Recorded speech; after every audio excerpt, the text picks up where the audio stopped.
Alright, so we're going to do a lab with a Slinky. Normally we would do this in class in the hallway, but obviously we can't do that now.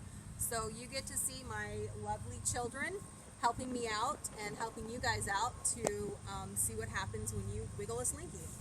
So what we have here is a regular Slinky toy, just that you can get at any toy store.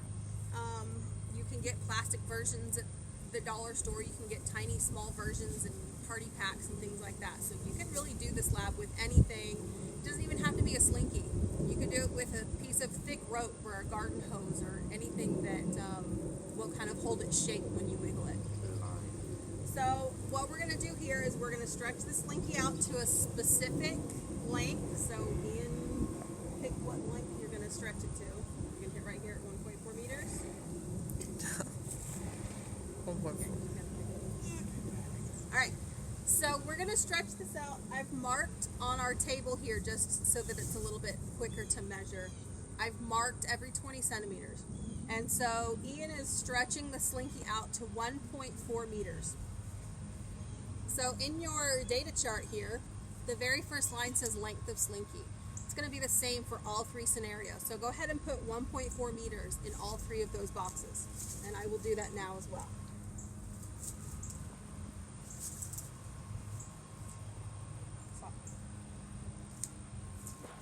Okay, the next line says number of cycles visible. So you've noticed that you should have those numbers filled in already. It should be 0.5 for the scenario 1, then 1, and then 1.5. So as I'm having them wiggle the Slinky around, you're going to give me a sketch of what that looks like. If you don't quite catch it, I'll show you what to write here in just a minute. As they wiggle the Slinky for each scenario, I'm also going to be timing it. I've just got the stopwatch going on my phone.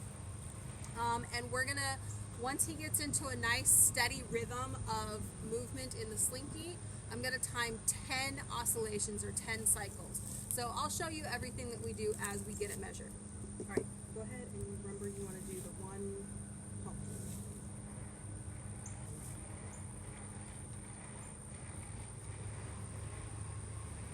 Go faster.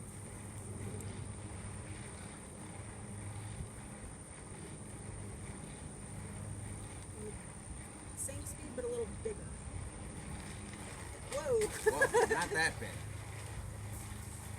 Okay. Not that so big. you can see, keep on going. So you can see that it's making like a single arc this way and then a single arc this way. All right, we've got it into a nice steady rhythm. So just keep on doing that. And I'm gonna time starting now. 1, 2, and 3, 4, 5, 6, 7, 8, 9, 10. Stop on 10. So go ahead and stop. So our time for 10 cycles is 11.03 seconds. Okay. So put that down. That's our time for 10 cycles on scenario 1. 11.03 seconds. And the sketch of the Slinky is just a single pump, a half a wavelength. I'm going to walk you through the calculation parts in a little bit. Right now I want to do all the data collection and then we'll do the calculating. Alright, so scenario 2 now. Same length of Slinky. We're going to have one full cycle visible. And we're going to do the sketch in just a minute. Alright, so remember this one, you're going to do the S. Okay, so a little bit narrower, a little bit faster.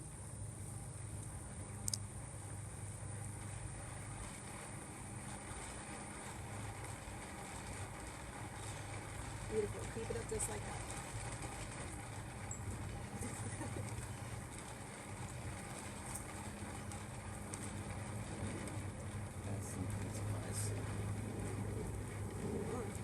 Exactly like that. Gotta keep it up.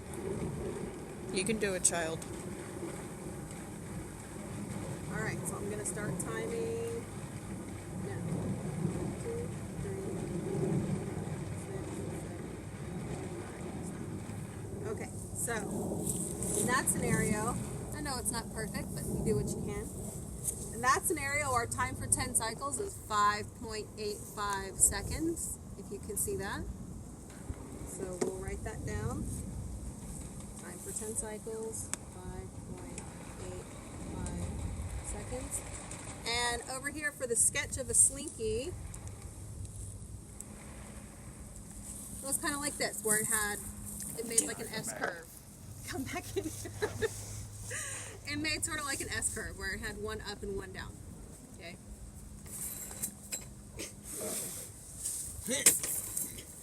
Catch it. There we go. There we go. Success. Better to do this with a toy Slinky than the Slinkies that we have at school. If you let one of those go, it's going to snap back and hit you in the face. Also, All right. more rational people. Hold that right there at the edge. Okay. We're at 1.4 meters because that's where you decide. Remember, now you're going to do really short, really fast. And you want it to do the 3 bump. Okay. That's on the table. Okay.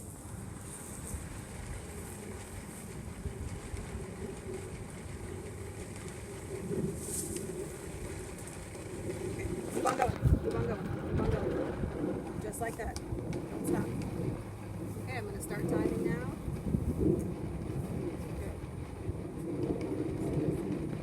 Okay.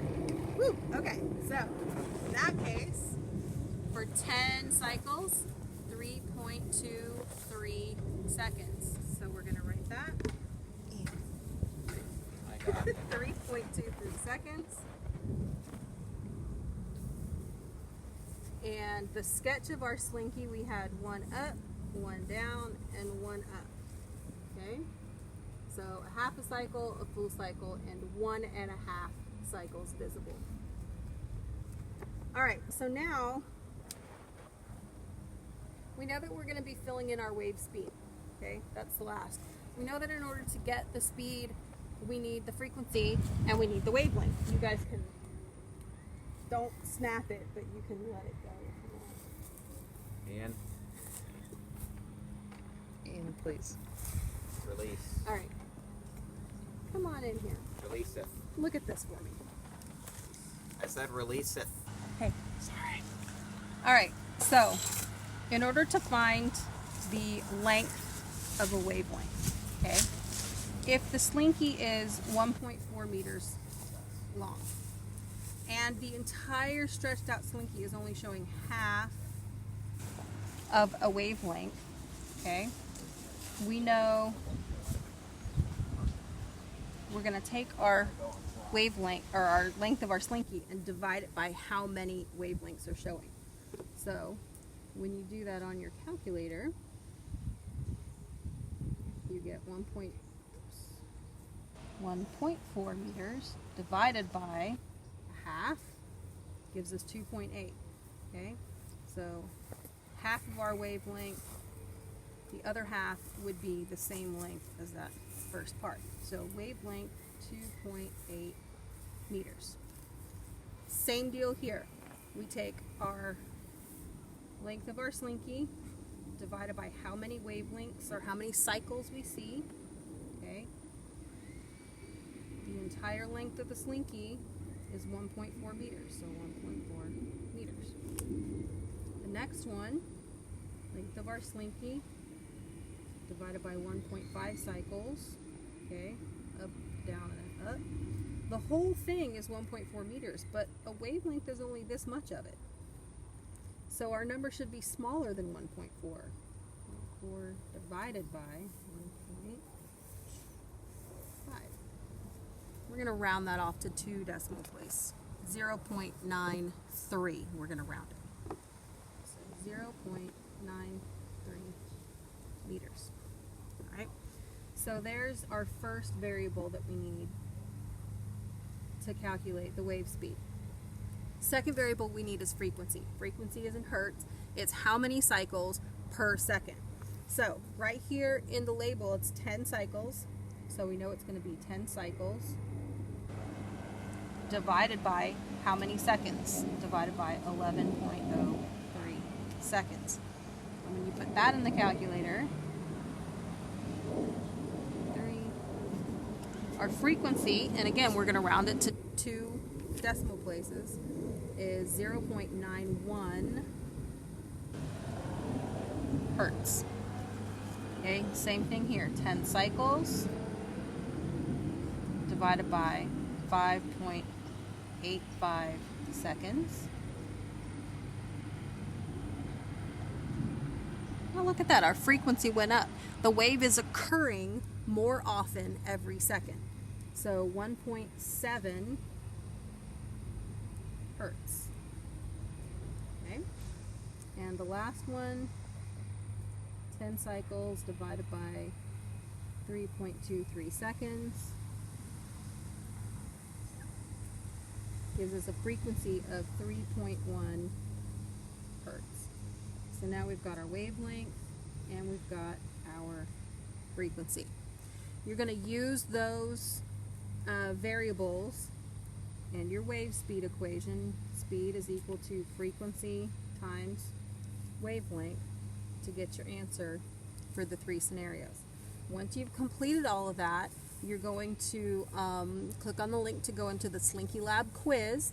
You're going to have a place where you can upload a picture of your data chart, and then you're going to answer some questions about the results that you got. So good luck, and let me know if you have any questions.